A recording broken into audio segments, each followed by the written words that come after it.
Martes 25 de septiembre del 2018, ¿qué tal? Muy buenos días, bienvenidos a su programa Contacto Directo. Empezamos revisando quiénes son hoy nuestros invitados y nos acompañan Janine Cruz, asambleísta de Creo por Loja, integrante de la Comisión de Derechos Colectivos, que tramita el proyecto de reformas a la Ley de Comunicación. Para hoy se prevé el primer debate en el Pleno sobre el proyecto de reformas a la Ley de Comunicación. Hay artículos derogados, reformados, mantenidos a propósito de reformas compatibles con los tratados internacionales de derechos humanos. Lo vamos a analizar. También estará Jimena Peña, asambleísta por los migrantes de Estados Unidos y Canadá y coordinadora de la bancada de Alianza País y Aliados. El proyecto de ley del presidente de la República para recuperar lo robado, que sustituye al proyecto de ley anticorrupción aprobado por la Asamblea y vetado totalmente.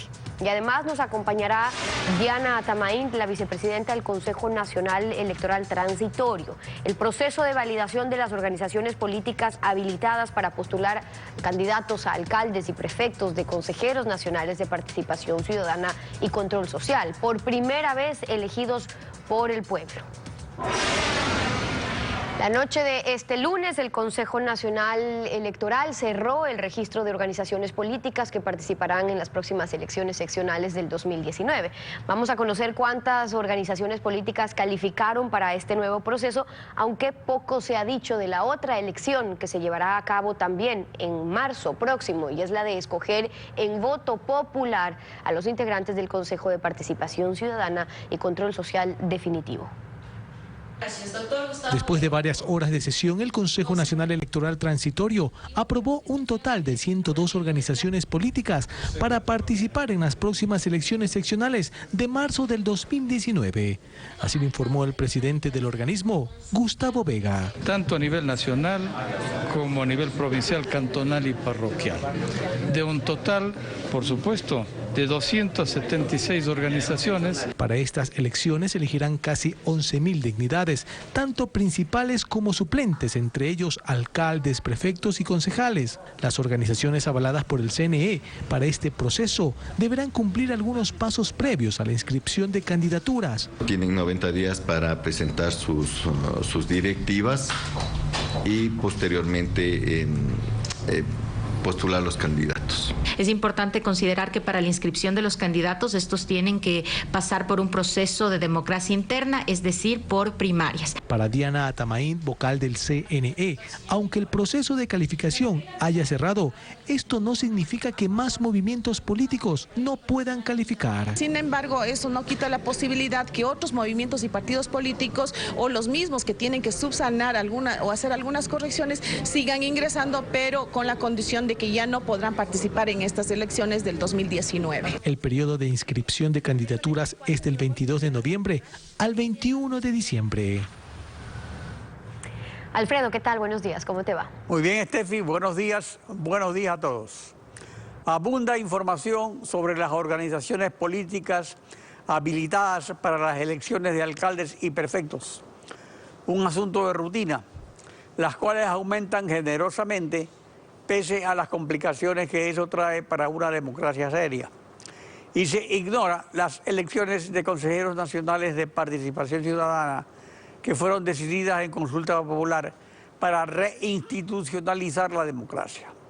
Mientras por ahí está perdida una información sobre los candidatos a consejeros de participación ciudadana, para lo que no podrán presentar candidatos de las organizaciones políticas ahora habilitadas, y que hasta este viernes 28 de septiembre se podrán presentar postulaciones de candidatos para esas dignidades. ¿Qué está ocurriendo con esa premisa política de las elecciones de consejeros nacionales de participación ciudadana? Misterio. La actualidad, los protagonistas, el análisis y la información en Contacto Directo.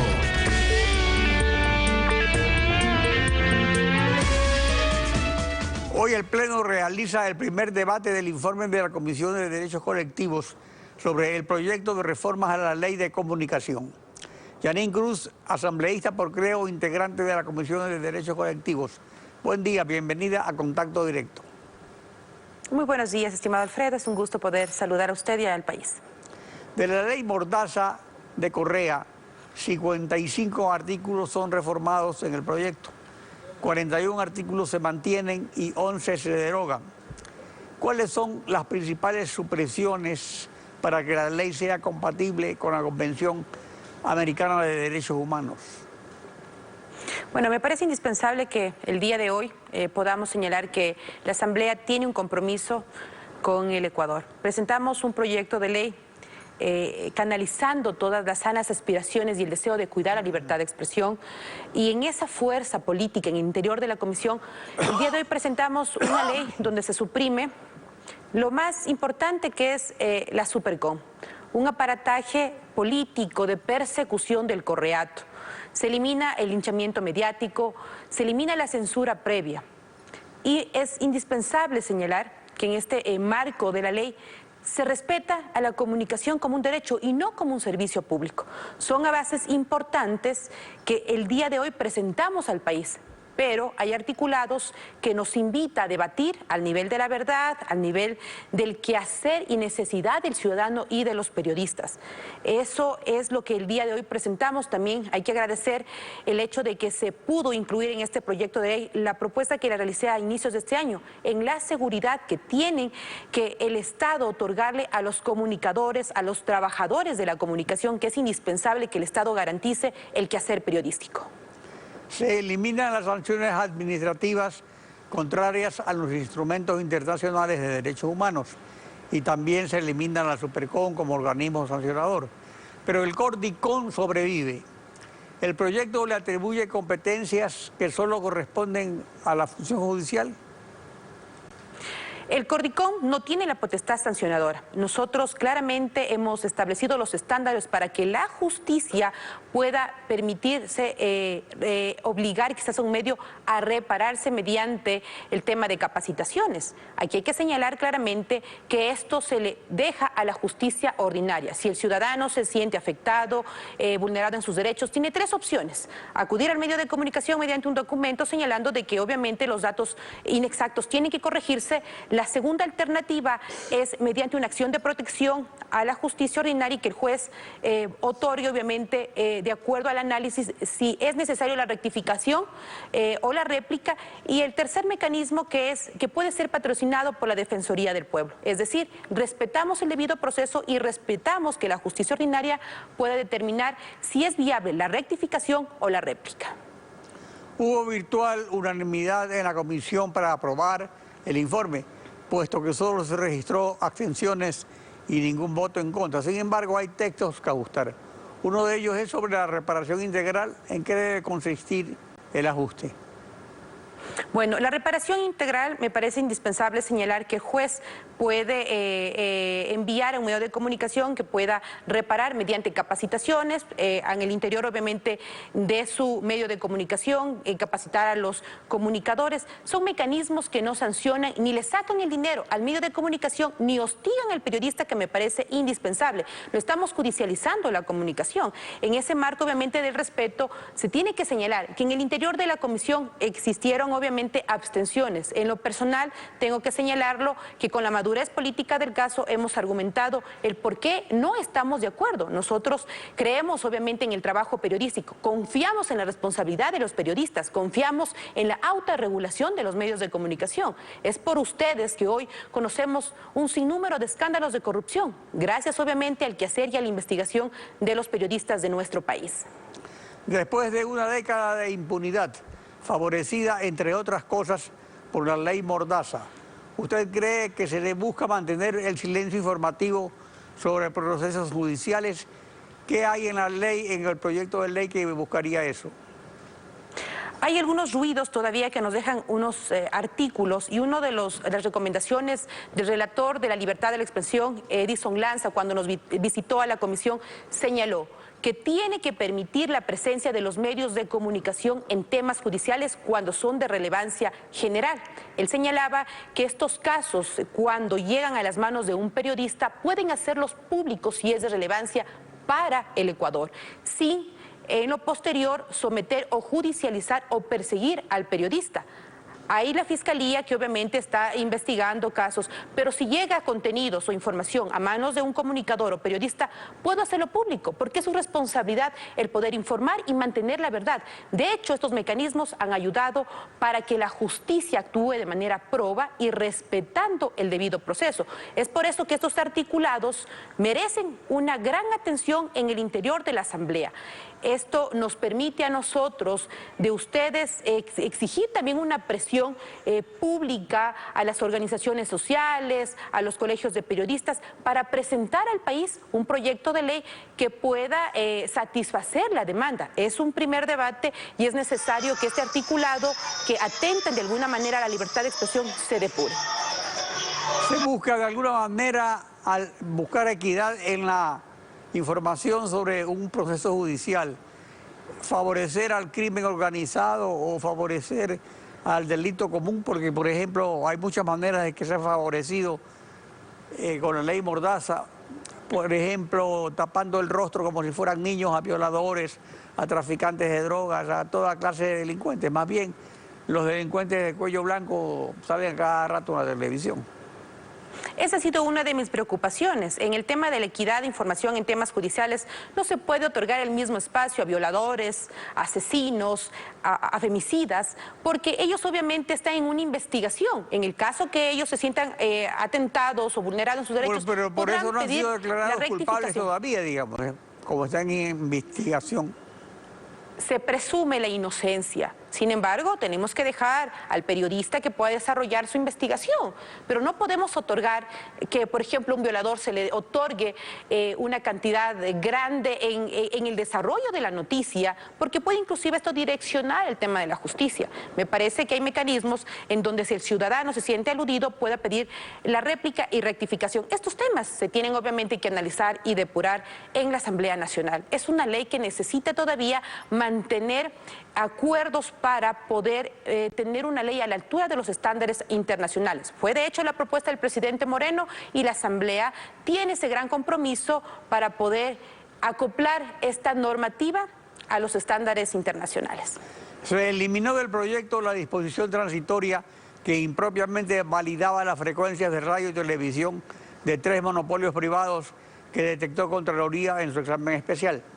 El director ejecutivo de Arcotel ya tomó la resolución pertinente para cumplir la decisión de Contraloría.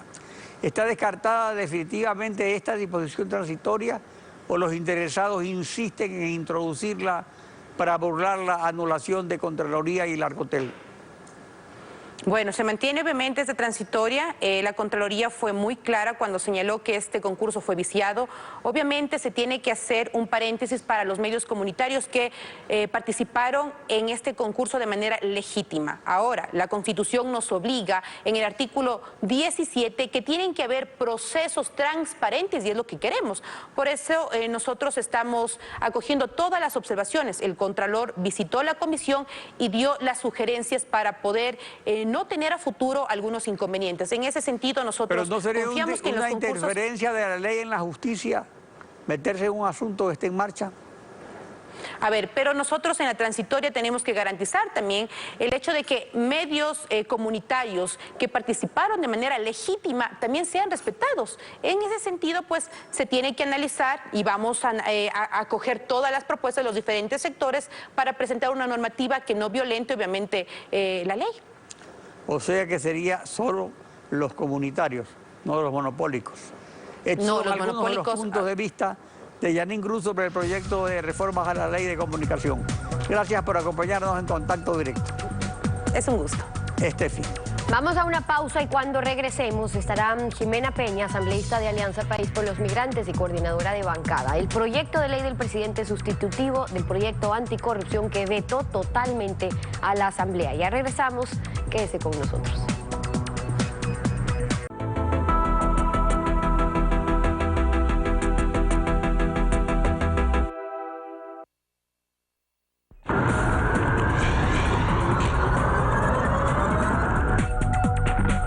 Jimena Peña, asambleísta de Alianza País, bienvenida a Contacto Directo. Muy buenos días, Steffi. Un cariñoso saludo a los ecuatorianos y ecuatorianas dentro y fuera del país. Buenos días. En vista de que no van a poder tratar la ley de lucha anticorrupción que habían planteado en la Asamblea por un año, porque el presidente la vetó totalmente, les queda analizar el proyecto que hoy plantea el Ejecutivo. ¿En qué puntos creen que sí mejorará lo que habían trabajado ya desde la Asamblea? ¿Cómo contribuye en la lucha anticorrupción?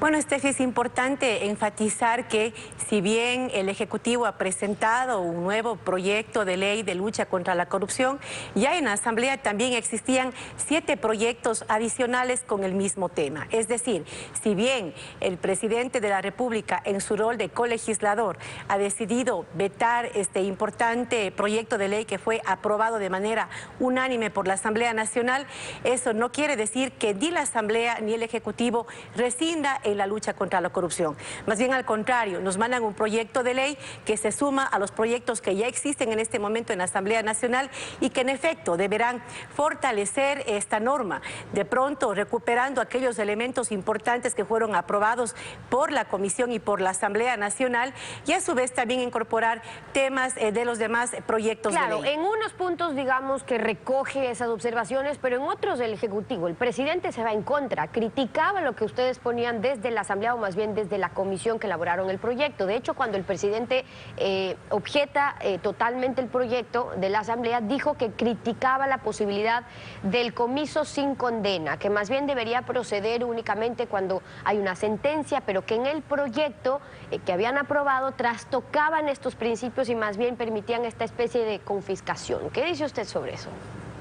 Así es, existen preocupaciones en torno a esta figura que el Ejecutivo ya lo ha presentado en su veto, pero también es importante destacar que existen preocupaciones también de la iniciativa presentada por el Ejecutivo. Es decir, creo que este tema debe debatirse conforme avance este proyecto de ley en la Comisión de Justicia y luego en el Pleno de la Asamblea Nacional. ¿Pero qué pasa creo con que el todo tema del proyecto, comiso? toda ley, incluso aprobada, es perfectible. En efecto, hay complicaciones porque de acuerdo a lo que estableció la Asamblea Nacional, se establece esta figura que no requeriría una sentencia para, por ejemplo, el comiso de bienes y eso, por supuesto, preocupa al Ejecutivo y también a ciertos sectores ciudadanos.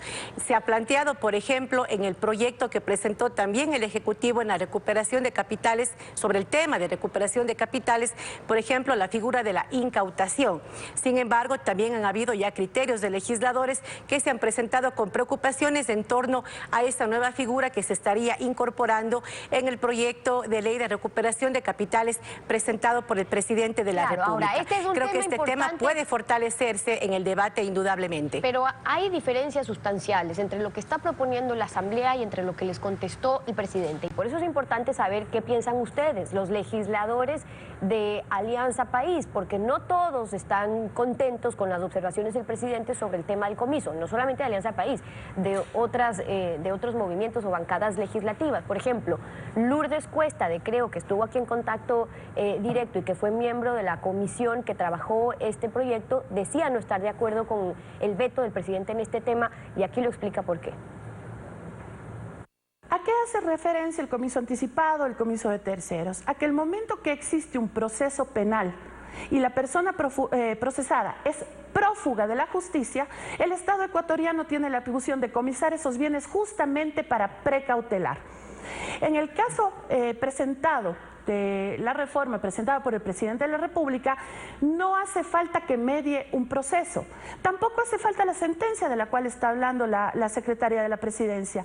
¿Qué es lo que sucede? ¿Cuál es la diferencia? En el un caso, la persona no hizo uso de su legítimo derecho a la defensa, se encuentra prófuga de la justicia. En el otro caso, puede ser una persona inocente la que está siendo precautelado sus bienes de cierta forma con la incautación, como digo, incluso vendidos. Mañana usted es declarada inocente, ¿qué hará el Estado ecuatoriano? Decir, le pido disculpas, usted es inocente, vendí su casa en $100.000, me costó $40.000 administrar, tome el vuelto de $60.000 con las respectivas disculpas. ¿Usted coincide con la posición del presidente o con lo que decía la asambleísta en vista de que en inicio votaron a favor de eso? Bueno, en efecto, la figura del comiso anticipado puede traer los mismos problemas que en este momento ha presentado la legisladora Cuesta, es decir, la misma inquietud que presenta la legisladora en torno a la iniciativa del Ejecutivo, la ha presentado el Ejecutivo en torno a lo que aprobó la Asamblea Nacional. En este momento, Steffi, nosotros indudablemente hubiésemos preferido un veto parcial. Sin embargo, en este momento, lo responsable es, en efecto, ponernos a trabajar en el proyecto, en los proyectos de hecho que tenemos en la Asamblea Nacional, y creo que tanto el Ejecutivo como el Legislativo debemos fortalecer esos vínculos de coordinación para que no dilatemos más la aprobación de una norma que es un elemento fundamental en la lucha contra la corrupción. Todo eso es importante, asambleísta, pero no dejemos de lado lo de fondo, es decir, ¿qué es lo que están discutiendo? Sobre este tema puntualmente, ¿cuáles son las posiciones en cuanto al presidente? Dice, más bien, hay que fortalecer la figura de incautación como una medida precautelar. ¿Cómo se está planteando eso en el nuevo proyecto, a diferencia, o cuáles serían la diferencia de eso que plantea el presidente con la posibilidad del comiso sin sentencia que les preocupaba del proyecto que ustedes aprobaron? Claro, bueno, hay que diferenciar entre comiso y la incautación. En lo que establece, en lo que presenta el Ejecutivo, por ejemplo, en el caso de haber una incautación, por ejemplo, y de ser encontrada la persona inocente, se plantea la devolución de lo incautado. En caso de que haya sido vendido, por ejemplo, el activo, incluso se establece la posibilidad de un cálculo de intereses y la devolución integral de la cantidad del bien incautado. Es decir, hay algunas discrepancias en lo que manifiesta la asambleísta Cuesta que deberán ser debatidas y aclaradas en el debate tanto en la Comisión de Justicia como en el Pleno de la Asamblea Nacional. Ahora, eso solo para evidenciar que hay diferencias puntuales en estos temas que está tratando la Asamblea y cómo van a quedar. Ahora, para la lucha contra la corrupción, ¿realmente, asambleísta, hace falta más herramientas o más voluntad? Porque mire que ya ha pasado más de un año, todavía no dicen dónde está la ruta del dinero. El ex vicepresidente Jorge Glass sin una sentencia en firme, los delitos conexos ahí parados, la famosa ruta del dinero, pues ya más de un año que se lo ha denunciado y existe asistencia penal internacional. Hemos suscrito convenios internacionales que nos permiten acceder a información bancaria, es decir, que pueda haber resultados. ¿Hace falta leyes o hace falta qué para conseguir resultados? Bueno, la principal preocupación en este momento de los ecuatorianos es en efecto la recuperación de lo robado, pero ahí también tenemos que plantearnos, bueno, algunos sectores políticos dicen que es por causa del Ejecutivo, otros dicen que de pronto podría ser la lentitud de la Asamblea, pero más allá de eso yo creo que en este momento lo que necesitamos es que la función judicial actúe con mayor fortaleza en torno a la recuperación de lo robado. El Ejecutivo ya ha establecido políticas públicas de transparencia, de lucha contra la corrupción. Ha presentado proyectos de ley. Por su parte, la Asamblea Nacional también se ha encontrado debatiendo este proyecto de ley, lo ha aprobado, ha sido vetado. Bueno, hay una urgencia también de aprobar nuevamente el nuevo proyecto con los demás que se encuentran. Es decir, tanto el Ejecutivo como la Asamblea, a través de políticas públicas, a través de proyectos de ley, de debates, podemos dar instrumentos legales adicionales que pueden fortalecer el marco jurídico de lucha contra la corrupción. Esa es la clave, que logren fortalecer la asambleísta, porque el riesgo podría ser que queden como buenos enunciados, es decir, parte de los proyectos que está proponiendo el presidente o algunos de los resultados, por ejemplo, es que quienes hayan sido parte de un soborno puedan denunciar una vez sin sanción, que si los testaferros denuncian a los verdaderos dueños no sean castigados, o exigir el derecho de repetición, pero eso ha existido y no se lo pone en práctica porque en los procesos ya le dan largas y entonces quedan como buenos enunciados, buenas intenciones, pero en la práctica no se los aplica. Entonces, ¿qué van a hacer ustedes para que en efecto se los pueda aplicar? Bueno, de hecho, las iniciativas fortalecen estas figuras que, como bien usted menciona, algunas de ellas ya existían en la normativa vigente. Sin embargo, es medular también, insisto, hablar de el fortalecimiento del trabajo de la función judicial, que en efecto tiene la obligación, por ejemplo, de reglamentar la norma que se apruebe, que sean reglamentos ágiles, que faciliten la implementación. Pero también, Steffi, fundamental también enfatizar en la participación de los ciudadanos y ciudadanas, el fortalecimiento de de la cultura de denuncia es fundamental para que este esfuerzo de lucha contra la corrupción, que debemos hacerlo como sociedad, tenga resultados efectivos. Son algunas de las observaciones y propuestas de Jimena Peña, la asambleísta de Alianza País, acompañándonos hoy en Contacto Directo. Gracias por haber estado con nosotros. Gracias también. 7:30, vamos a una pausa. Cuando regresemos estará Diana Tamaín, la vicepresidenta del Consejo Nacional Electoral Transitorio. Aumentan las organizaciones políticas habilitadas para presentar candidatos a alcaldes y prefectos, mientras los que no se reeligen lanzan a sus parientes. En pocos minutos estamos de vuelta con eso, que es en nuestra sintonía.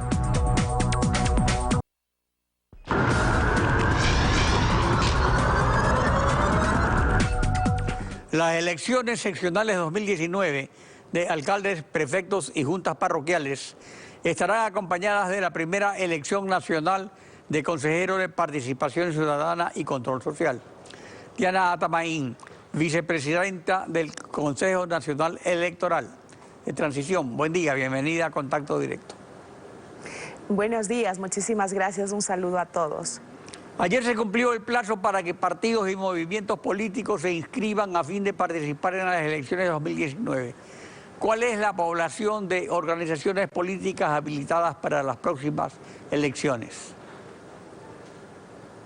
Efectivamente, el día de ayer se cumplió el plazo que determina la ley y la Constitución, que 6 meses antes deben estar reconocidas o con personería jurídica las organizaciones políticas que pueden participar en las próximas elecciones.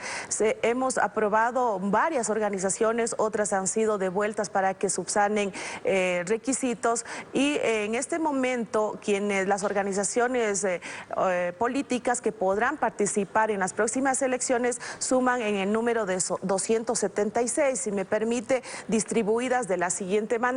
Son 7 organizaciones políticas. ¿Y son más o menos que las elecciones anteriores? Sí, son más, son 276 en total, 7 partidos políticos, 14 movimientos nacionales, 74 movimientos provinciales, 162 cantonales y 19 parroquiales. Es decir, el número más alto tenemos en las organizaciones políticas cantonales que participarán en las próximas elecciones. Es un número bastante alto, es un número considerable en virtud de que el Código de la Democracia, la Constitución, permite la libre asociación y el derecho de ser elegido y elegir sin restricciones. Esta inscripción no solamente habilita a las organizaciones políticas para presentar candidatos, sino a recibir del CNE valores para sufragar gastos de publicidad. ¿Cuánto suman estos gastos a nivel nacional y cómo se los distribuyen? Bueno, son las organizaciones nacionales las que reciben un presupuesto para poder promocionar a sus candidatos. Esto depende de la fórmula que se le vaya a aplicar, dependiendo del número de organizaciones políticas que participan de una manera plural en el territorio nacional, siempre y cuando hayan justificado el uso de sus recursos en el debido tiempo y en el debido momento. Hay algunas organizaciones. ¿Y el número de organizaciones no reduce lo que cada una debe recibir? Por supuesto, depende del número de organizaciones nacionales que tienen derecho a acceder a este presupuesto para las campañas electorales, que se dividen en las franjas que se publicitan a sus candidatos, ya sean parroquiales, cantonales, provinciales o nacionales. Eso depende del número, obviamente, del presupuesto a distribuir. ¿Y el presupuesto cuánto es?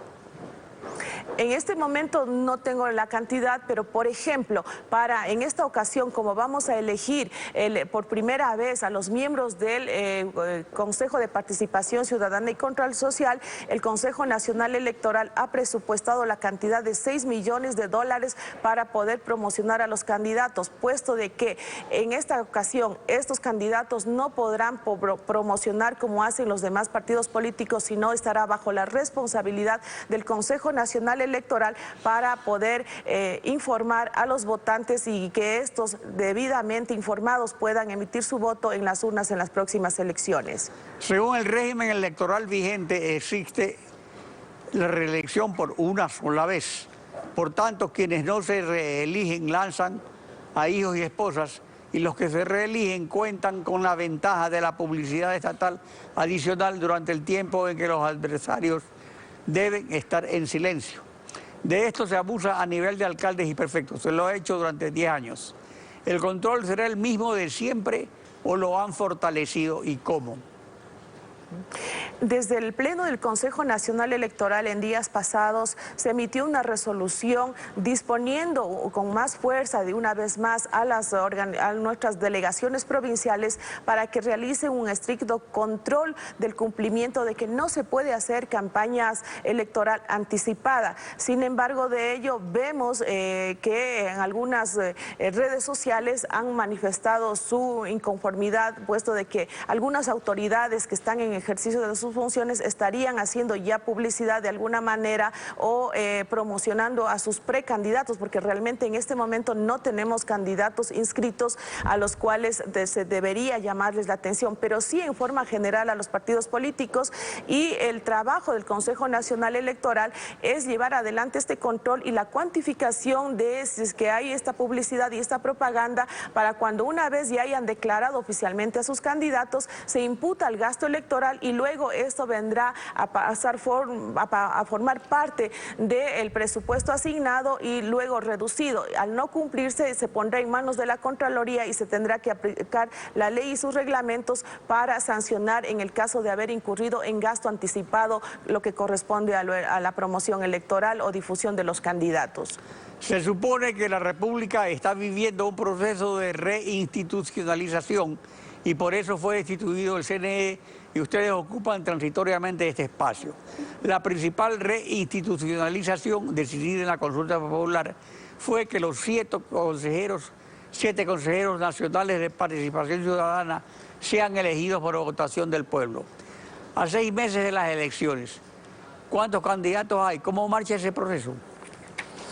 Sí, nosotros hemos ya llamado a convocatoria para que participen de forma abierta, cumpliendo los requisitos según el instructivo y el mandato del Consejo de Participación Ciudadana. Hasta el día de ayer, que tuvimos el corte de quienes han accedido al sistema de postulación a través de nuestra página web, tenemos que apenas tenemos 6 inscritos y 255 preinscritos. Preinscritos significa que han accedido al formulario en línea y han obtenido su código para poder participar y presentar sus carpetas. Y hay que llamar la atención que este viernes hasta las 11:59 horas de la noche pueden presentar sus carpetas y llenar el formulario en línea. Quienes no lo hagan quedarán fuera de la posibilidad de ser candidatos, porque posterior a esto, desde el 1 de octubre al 30 de octubre, vendrá la revisión de las carpetas para ver quienes cumplen con los requisitos y puedan ser ya denominados candidatos oficiales para que puedan ser electos en las próximas elecciones de marzo de 2019. Pero ese número de candidatos parece muy escaso. Cuando recién se dio la consulta popular, se dijo que habría miles de candidatos y el CNE del correísmo con ese pretexto propuso un sistema de precalificación de candidatos que resultaba una elección indirecta del CNE que fue desechada. Estas elecciones podrían resultar un fiasco clamoroso si es que no hay demasiados interesados. ¿Qué está ocurriendo? ¿Qué se puede hacer? Yo creo que sí hay interesados. Recuerde usted, estimado Alfredo, que nosotros generalmente dejamos las cosas para el último. Seguramente yo confío en que la ciudadanía está en este momento trabajando, preparando sus carpetas, mirando los requisitos para en los posteriores días, hasta el día viernes, como lo dije inicialmente, puedan ingresar su documentación, ya sea en físico, en las diferentes delegaciones a nivel nacional, en la matriz y en los oficinas consulares en el exterior. Yo confío en que sí habrá postulantes y nos tocará revisar esas carpetas, como le dije, del 1 al 30 de octubre para ver quiénes cumplen con todos los requisitos. Así es que invitamos más bien a que participen de forma cívica y patriótica para este nuevo reto que nos espera para el 2019. Diana Tamain, vicepresidenta del CNE Transitorio, gracias por participar en Contacto Directo. Buenos días, muchas gracias. Estefi. Así concluimos esta emisión. A ustedes, gracias por su confianza y sintonía. Nos volvemos a encontrar mañana, Alfredo. Mañana continuamos rayando la desinformación en Contacto Directo. Buenos días.